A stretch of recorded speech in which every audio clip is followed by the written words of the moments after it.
qu'elle dort pas. Bonjour Marie-Lou. Coucou. Bonjour. Alors, je viens pour te poser une question qui semble essentielle aujourd'hui, plus que jamais. Quand tu entends parler du mot eau, Oui. alors bien sûr, c'est pas eau, la lettre O. C'est pas la lettre O, c'est l'eau, E-A-U. Ça te fait penser à quoi? Ça me fait penser à la purification d'eau.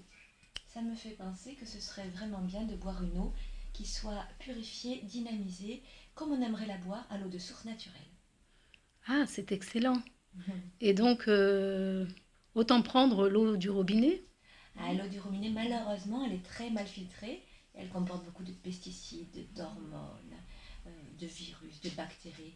Elle comporte tous les résidus plastiques qui n'ont pas pu être filtrés par les stations d'épuration. Oui, c'est vrai que malgré sa transparence, on est tous en doute par rapport à l'eau du robinet.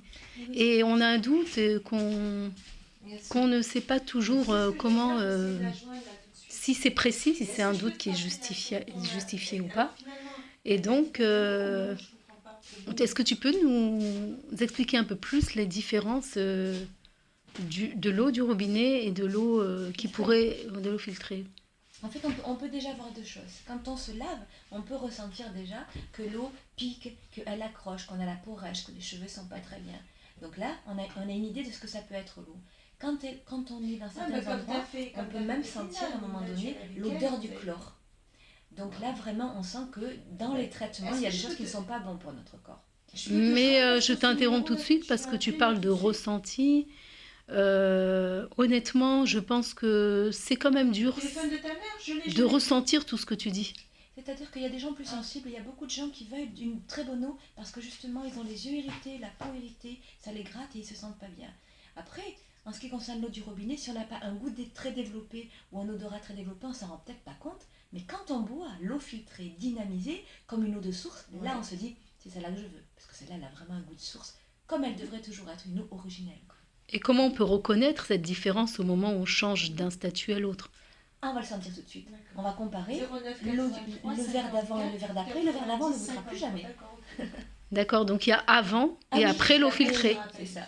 Mais comment tu peux expliquer qu'après des années où on a été habitué à une eau sans se poser tellement de questions, même si on a des doutes dessus, comment tu peux expliquer que n'importe qui peut du jour au lendemain dire bon ben c'est cette eau et pas une autre?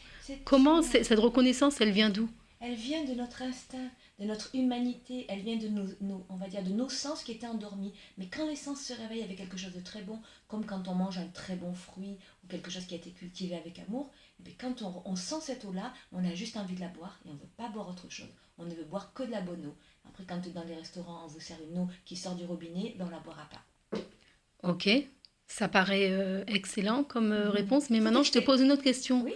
Comment se fait-il que, à l'inverse, on ne se rend pas compte de l'eau toxique qu'on boit tous les jours par le robinet? Parce qu'elle fait partie de tous les éléments toxiques qu'on a. Ça peut être l'air, ça peut être l'eau, ça peut être tout ce qu'on mange. On est dans une routine et ça fait partie de ce qu'on a. Tant qu'on n'a pas quelque chose de nouveau, ou tant qu'on ne s'est pas intéressé à un moment donné, soit pour sa santé, soit pour quelqu'un d'autre, soit simplement parce qu'on a lu quelque chose là-dessus, Oui. avec des gens qui ont passé leur vie à chercher sur l'eau, à comprendre comment ça fonctionnait et à expliquer aussi on va dire, les revers de la médaille. Qu'est-ce qu'une station d'épuration? D'où vient l'eau? Quand vous allez aux toilettes ou quand les gens qui sont dans les hôpitaux, quand les gens qui ont des traitements de cancer vont dans les toilettes, où va cette eau? Elle se retrouve toujours au même endroit, filtrée comme on peut, sachant que la molécule de médicament, c'est la plus petite. Elle passe toujours de partout, sauf dans les systèmes de purification ultra performants comme on propose. Tout à fait, d'accord. Et comment vient cet instinct de rechercher cette eau la plus pure possible? Alors, ça peut venir par des coïncidences, parce que quelqu'un autour de toi a eu cette conscience de l'eau et te l'a fait goûter, ou parce qu'il y a une recherche comme ça, parce que l'eau c'est la vie. Donc de toute façon, on peut aimer les cascades, on peut aimer les fontaines, on peut aimer la mer, et donc on a envie de boire une bonne eau. De retourner à cette origine quelque part. Parce qu'on l'a en nous. Oui. Donc ça fait écho avec, on va dire, la pureté qu'on a en nous, cette recherche de pureté. D'accord, et tu peux nous dire brièvement, dans l'eau du robinet, qu'est-ce qu'on peut trouver? Alors on va trouver... Ou ne pas trouver. Voilà. Ce qu'on trouve en général, suite à une station d'épuration dans une eau de ville, on va dire. On va trouver des pesticides, on va trouver des hormones, on va trouver des médicaments, on va trouver des virus, des bactéries, ce genre de choses en gros. Et des résidus mélangés qu'on appelle effet cocktail, avec des résidus de plastique et plein de choses comme ça qui ont à peine des noms. Et on va retourner beaucoup de molécules chimiques qui se sont mélangées. Et ça, on peut le tester facilement. Ça, en fait, si on regarde les analyses de la ville, on va en trouver un petit peu facilement. À chaque fois qu'on va vouloir tester, on va rechercher une chose. Si vous cherchez les virus, vous aurez les virus. Si vous recherchez les bactéries, vous aurez les bactéries. Ah, Après, d'accord. ça appartient à des grands laboratoires, on va dire des choses extrêmement poussées. Mais on sait qu'à la sortie des stations d'épuration, l'eau, elle est ce qu'on appelle potable, c'est-à-dire qu'on considère que l'humain peut s'en nourrir. Ce n'est pas juste, mais c'est comme ça. Il existe quand même des pays en Europe et en dehors de l'Europe qui ont des systèmes de purification comme on les propose nous, mais généralisés. On sait très bien qu'il y a des systèmes ultra performants. Il faudrait juste rechanger l'ensemble des stations d'épuration. Tout à fait. Est-ce que tu peux nous parler de la problématique de l'iode dans l'eau en général? Non, pas particulièrement de l'iode, parce qu'elle fait partie d'un des effets en particulier.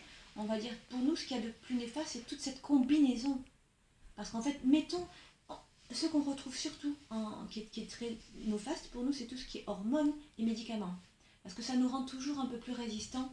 Et quand on a vraiment besoin de quelque chose, on ne peut plus l'avoir. Et l'hormone fait qu'en fait, on se retrouve beaucoup avec une féminisation. Donc en fait, c'est quelque chose qui est très difficile. Et il y a beaucoup de jeunes, notamment mon fils ou d'autres personnes, qui, à un moment donné, n'arrivent plus à avoir des enfants, même très jeunes. C'est compliqué. Et il y a beaucoup de jeunes qui font des fécondations in vitro. Pourquoi ? Qu'est-ce qui se passe ? Tu voudrais dire qu'il y a des dégâts collatéraux Il y a des dégâts, assez bien nombreux, sûr. quoi. Oui. Quand on se rend compte que quand on prend dans un cordon ombilical d'un bébé, il y a déjà énormément de toxiques. Mais d'où ça vient tout ça ? Wow, Oui.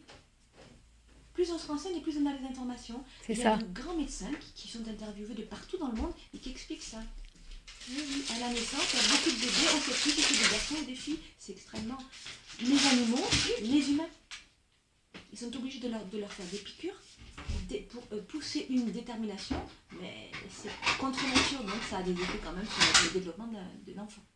Mais pourquoi on n'est pas tellement au courant de ces On est dégâts? au courant de ce qui va à un moment donné contre les lobbies, quels qu'ils soient. C'est ça. Voilà, à partir du moment où C'est vrai qu'avec Internet, de plus en plus, on est quand même au courant de beaucoup de choses. Voilà. C'est ça. Il faut vraiment chercher. C'est vrai, comme le proverbe dit, qui cherche trouve. Voilà. D'accord. Donc il vaut mieux chercher la bonne eau que la mauvaise eau. Voilà, c'est ça. D'accord. La mauvaise eau, on l'a toujours. Ouais. Mais les bonnes informations, la bonne eau, il faut aller chercher pour trouver. Et on trouve. Faut retourner au puits alors. Voilà, Et est-ce que vous avez des facilités au niveau cette installation? Oui. Qu'est-ce que vous présentez comme installation? Alors on présente une installation qui se compose de différents systèmes de filtration qui finissent par une membrane. C'est là où vraiment on filtre la plus petite molécule. Ensuite, cette eau, elle est totalement épurée. Ensuite, elle est redynamisée avec un vortex, double vortex avec un cristal de roche. Et ensuite, Wow, on passe par cristal de roche. reminéralisation, où on peut avoir juste les biophotons disponibles pour nous. Et là, quand on ouvre le robinet, on a même le mouvement de la source. Oh là là, tu nous donnes envie, tu nous donnes soif. Tu veux un verre d'eau? Je veux un verre d'eau, j'ai apprécié. Oui, là, je sens ma gorge qui sèche. Dans ta gorge. Oui, plutôt. Je veux cette eau-là. Et pour la petite histoire, est-ce que tu peux nous dire qu'est-ce qui t'a amené ou vous a amené à... Quel a été le déclic pour cette recherche? Alors moi, je vais dire que j'ai toujours été dans cette recherche d'eau. Je sais pas, j'ai toujours trouvé que l'eau était belle. Elle m'a toujours attirée. J'avais une histoire avec l'eau de tout le temps. Vraiment, je suis née au bord de l'eau, je vis au bord de l'eau. Et ça a toujours été ça. J'adore les cascades, j'adore les sources. Et petit à petit, moi je suis très sensible. Dès petite, je pouvais reconnaître une eau épars, d'une eau Evian, d'une eau Vittel. Ah, d'accord. J'ai ce goût développé. Wow, donc d'accord, tout s'explique. D'accord. Ouais. Mais c'est bien, tu nous as apporté tes vraies ressources.